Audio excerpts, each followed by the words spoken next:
Hi candidates, welcome to another session of Manifested Online Classes. My name is Joseph Kimani, your lecturer for Financial Reporting and Advanced Financial Reporting. So in this session, I want us to look on a topic to do with the effect of changes in the foreign exchange rate. And this is actually governed by International Accounting Standard number 21. And basically this is 100% the same with IPSAS 4. But IPSAS 4, it is important to note that this applies to the public sector entities, whereas now International Accounting Standard number 21, this applies to what you refer as the profit making entities, those particular entities which are formed by individuals to do some business and by the end of the day to make some some profit. Now, what is the objective of these particular two standards here, IAS 21 and IPSAS 4? So this particular standard here basically provides some guidance or basically some guidelines regarding how to account for what you refer as the foreign exchange transactions, or basically the foreign currency transactions, and also how to account for the foreign operations in the financial statement of an entity. So first of all, what do you mean by a foreign operation?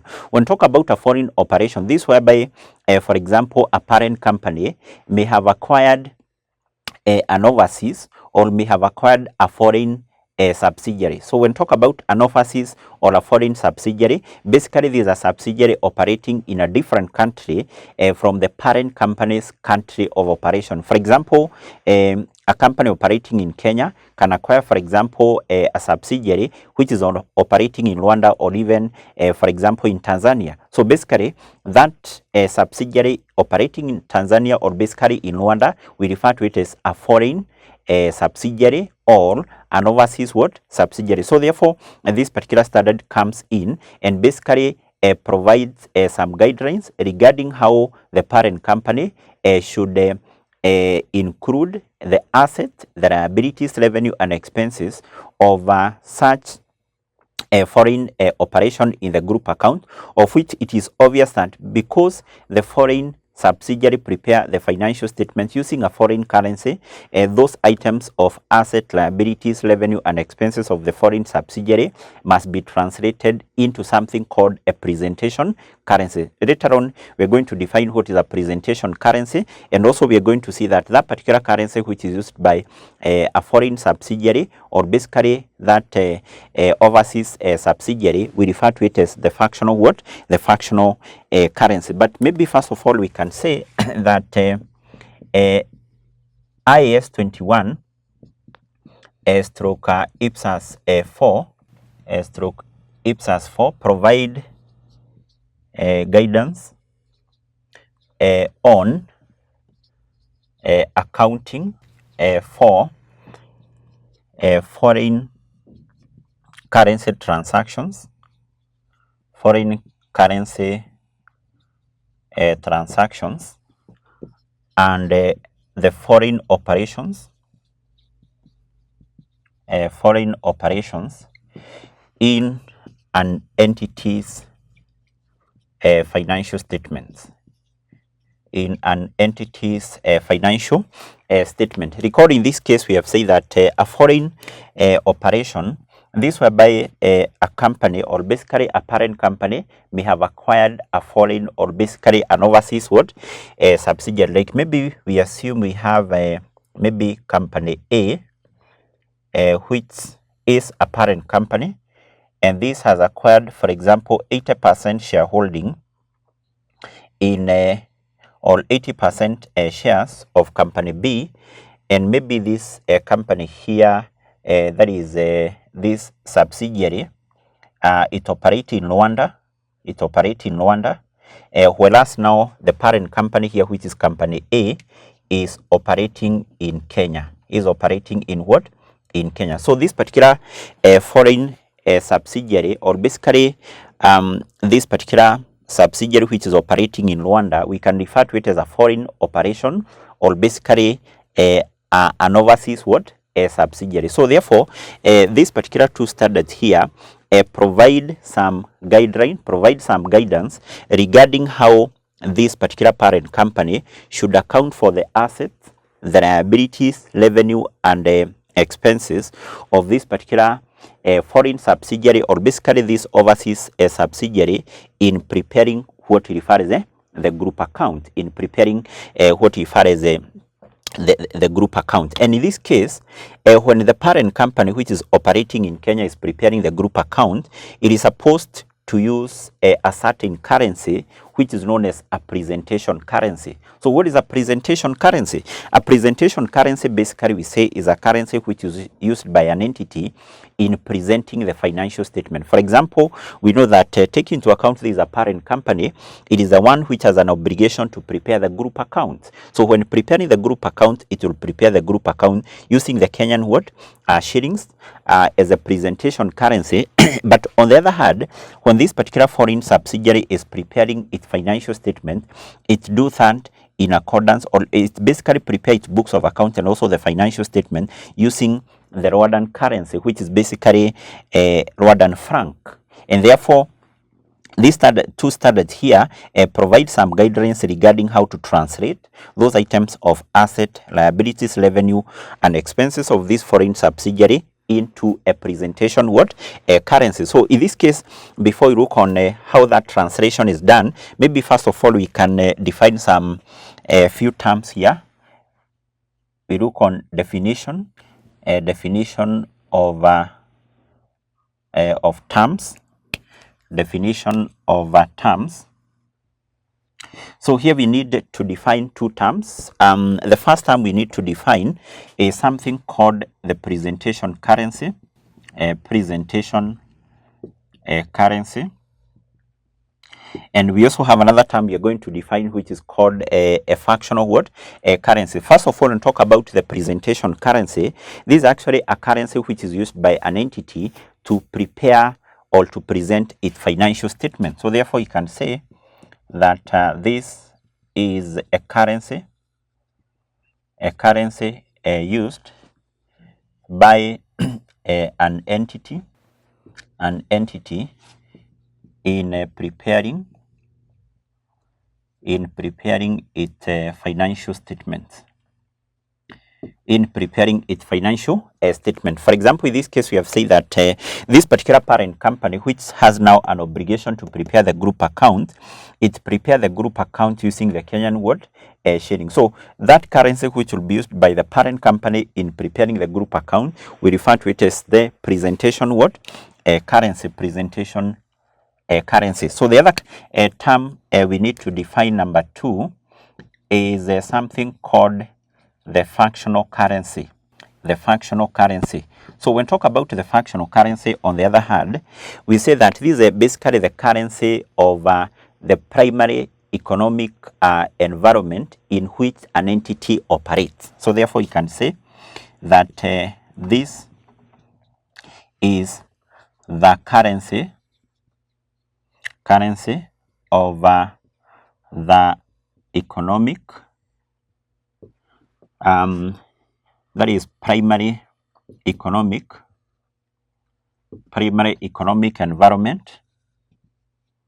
environment in which an entity operates,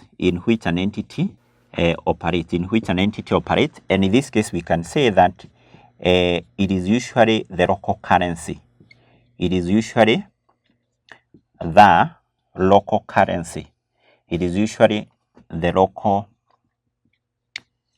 currency. So basically what that means is that if a company is operating in Kenya, then that currency of that particular country in which the company is operating, we refer to it as a fractional currency, and automatically that is a currency which will be used by that particular entity in terms of preparing its books of account, in terms of preparing its financial statements. That's why we are saying that this is usually now the local currency. But remember, in this case, what you have said is that Whenever, for example, a foreign or basically a parent company has acquired an overseas or basically a foreign subsidiary, then we have said that the parent company is the one which has an obligation to prepare the group account. So when the parent company is preparing the group account, then you have said it has to translate items of asset, liabilities, revenue and expenses of the foreign operation into something called the presentation what currency. That's why you have said that this particular now standard comes in here and basically provides some guidance regarding how that particular translation is supposed to be what is supposed to be used. So therefore, those I think are some of the terms which we need to define here. Next, we can look on something called the fractional currency determination. The fractional currency determination. Fractional currency determination. So when talk about determination of the fractional currency, we are talking of the currency which will be used by an entity in terms of preparing its books of account, in terms of preparing financial statement. So therefore, the fractional currency to be used by an entity in doing that, presenting its books of account, preparing its financial statement, this is actually determined by taking into account a number of what factors. By taking into account a number of what factors. So therefore, we can say the factors that determines the fractional currency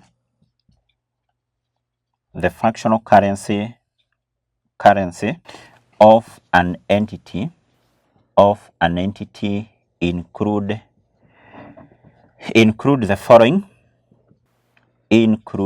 following.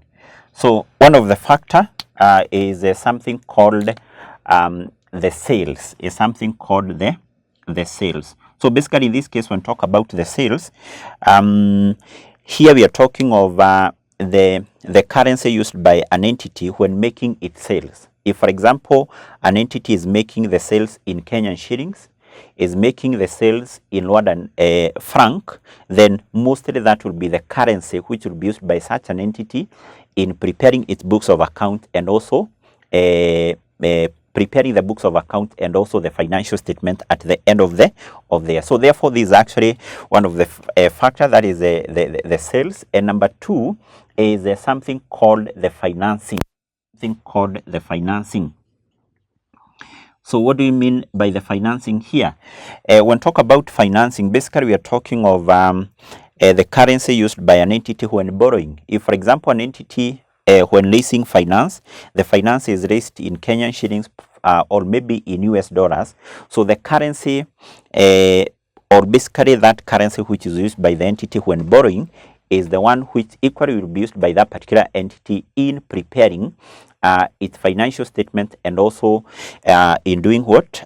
In maintaining the books of account. And also we have the other factor which is the number 3, and the factor number 3 is the currency of the currency of the economic, or basically we can talk of the primary economic environment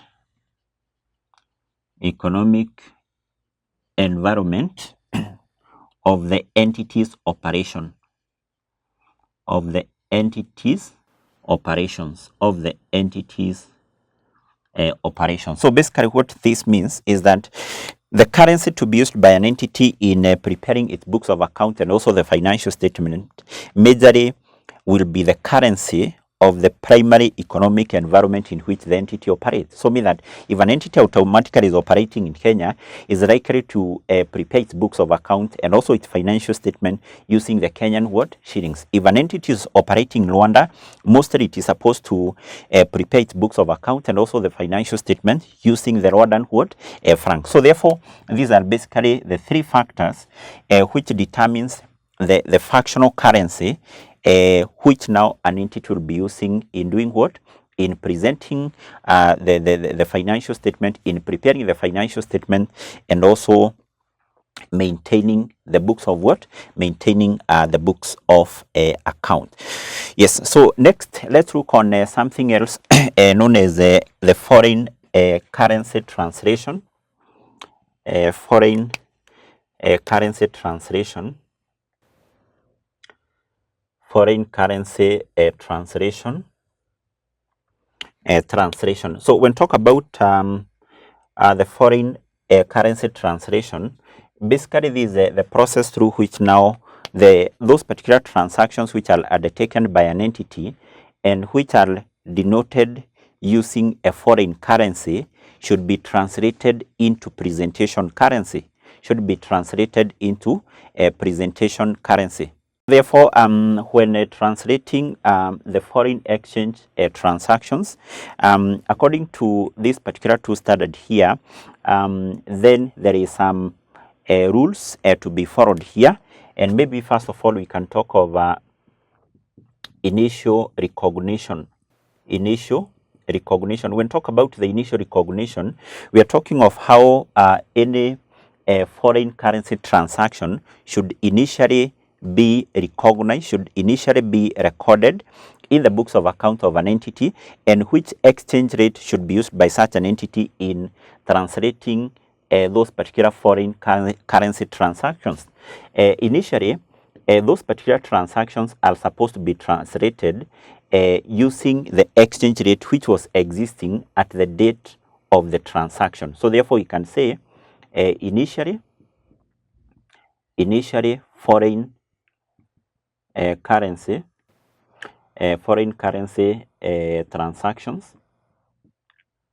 transactions are translated into a presentation currency, or we can just say they are translated using the exchange rate prevailing at the date of the transaction, at the date of transaction. So therefore, all the foreign currency transactions, we are saying initially they will be translated using the exchange rate which was existing at the date of the transaction, Then we can look on what we refer as the subsequent measurement. So once these foreign exchange transactions have been translated now at the date of the transaction, so at the end of the year, which exchange rate then is supposed to be applied here? Which exchange rate is supposed to be applied here? So in this case, we are going to look on the translation of both what we refer as the monetary items. So in this case, when we talk about monetary items, we are talking of monetary items of what? Asset and liabilities. Monetary items of asset and liabilities. And actually, when we talk about monetary items, these include items such as receivables, items of assets such as receivables and payables, whose value do not change irrespective of any movement, irrespective of any change in the exchange rate. Because if, for example, a company or a debtor, maybe an amount of, not a debtor, rather a creditor, an amount of 2 million, even if now the exchange rate is changing, that value remains the same. So therefore, these are those particular items of asset and liabilities whose value do not change irrespective of any change in the exchange rate, or even if, for example, there is inflation. And therefore, these particular monetary items are supposed to be translated at the end of the year using the closing exchange rate. So we can say that they are translated at the end of the year, using the closing exchange rate.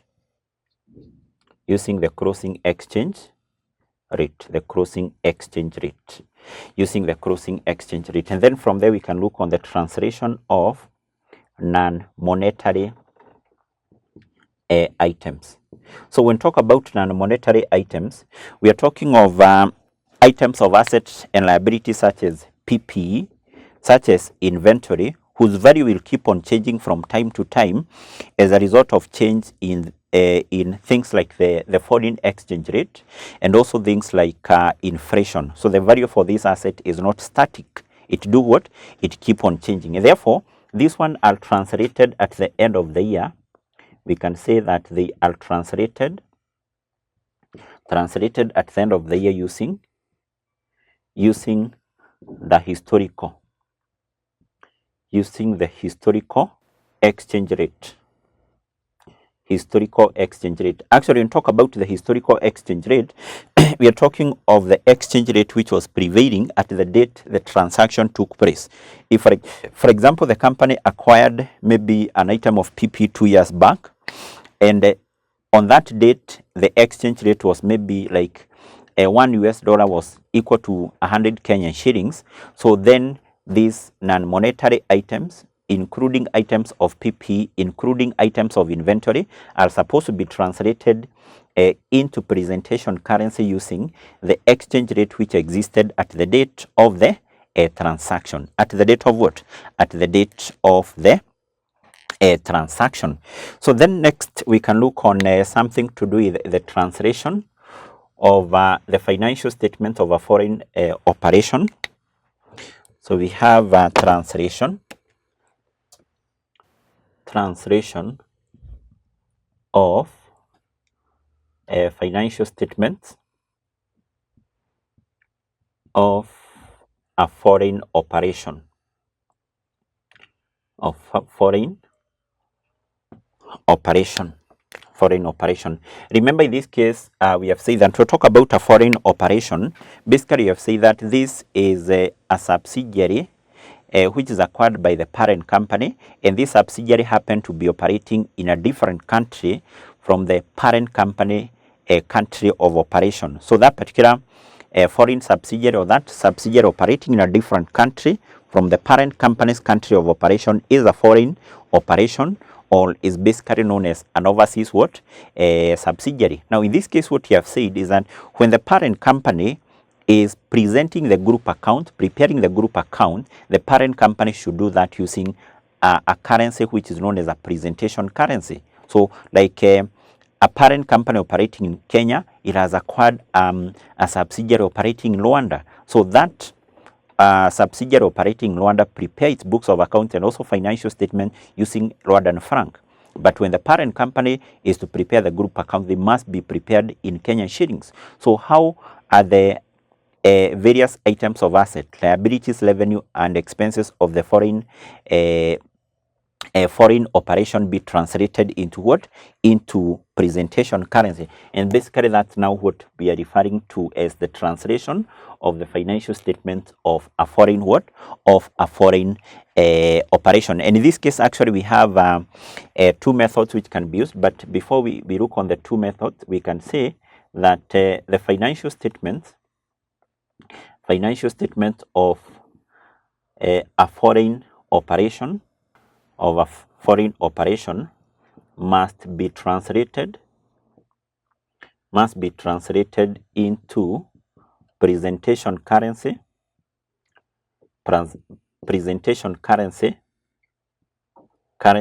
at the reporting date.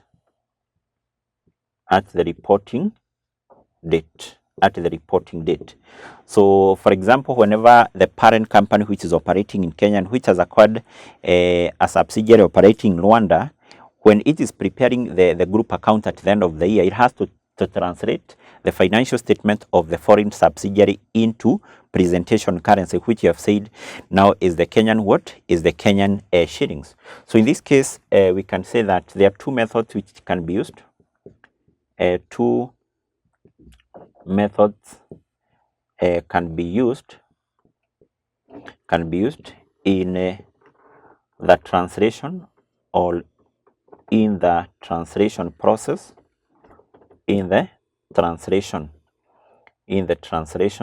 So which are those two methods? Number one, we have something called the current rate method. The current rate method, current rate method. And number two, we have another method which is known as the temporal method. The temporal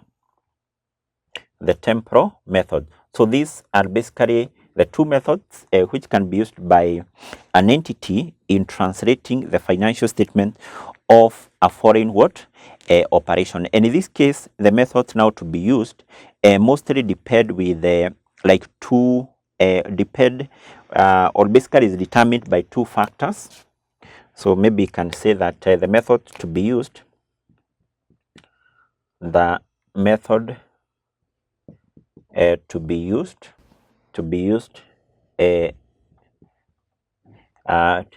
is determined. The method to be used is determined by the following factors. So in this case, we have two factors. So one of it is what refers as the fractional, that is the choice of the fractional currency, of the fractional what currency. That is the first factor. So number two, we also have the nature of the foreign operation, the nature of foreign operation, So therefore, we have this as the two factors which will determine which method an entity will use in translating the financial statement of a foreign operation, And in this case, or basically in the process of translating the financial statement of a foreign operation, there is something called an exchange difference. An exchange difference is basically an exchange gain or loss which can arise in the translation process. So according to these two standards, IAS 21 and also IPSAS 4, how do we account for that particular exchange difference, which is an exchange gain or an exchange loss? So let's look on how we account for that. So we can talk of exchange difference, which is the exchange gain or loss,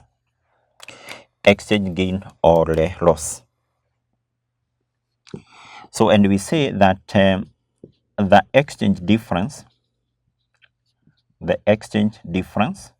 which you are saying can either be an exchange gain or what, or loss, arising on translation,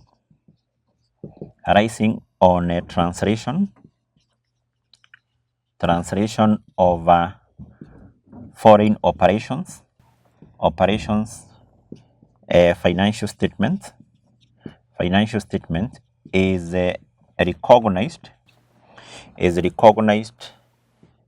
as part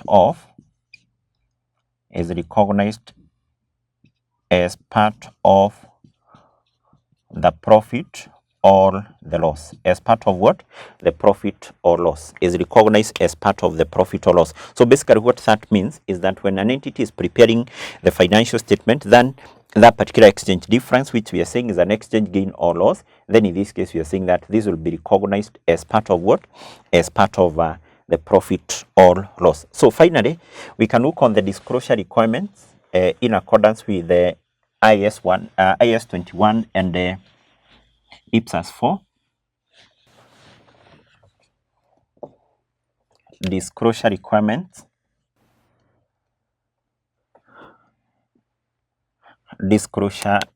So when talk about the disclosure requirements, we are talking of the information which an entity will need to disclose as far as the foreign operation is concerned, and also as far as the foreign currency translation is concerned. So and therefore in this case we can say, according to IAS 21 stroke IPSAS 4,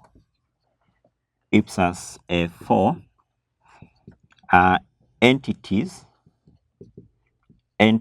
must disclose entities must disclose the following. Entities must disclose the following. So we have the following as some of the information which need to be disclosed. One of it is the functional currency. Functional currency. Remember, in this case, we have said that the functional currency, this is basically the currency of the primary economic environment in which the entity operates. And number two, the other information to be disclosed is the basis. Of determining the functional currency. The functional currency used. Remember, in this case, we have said when an entity is determining the functional currency to be used, the number of factors which need to be taken into account, like number one, the sales, how the company make the sales, which currency is used by the entity when making sales, the financing, how the company borrow. Does the company borrow in Kenyan shillings? Does the company borrow in US dollars? So the financing also determine, and also the other factor which determine the functional currency, we have said, is the currency of the economic environment in which an entity operates. So therefore, the basis which was used by an entity in determining the functional currency also need to be disclosed. To be disclosed. The other information which also need to be disclosed is the significant exchange rate. We talk of significant exchange rate fluctuations, and basically what is the effect of this, and the effects on financial statements. Was there a significant exchange rate fluctuations during the current financial year, and what was the impact of that in the financial statements which were prepared by an entity? So these are some of the some of the information which need to be disclosed by entities as far as the foreign operations are concerned, as far as the functional currency is concerned, and also the translation of what as far as the foreign exchange transactions is concerned. So basically that is it, that what you need to know as far as this is concerned. And then before we wind up, we have an assignment here. Can give an assignment, and the assignment reads: question 1, with respect to International Accounting Standard number 21 stroke IPSAS 4, define the following terms. Number 1, presentation currency. Roman 2, functional currency.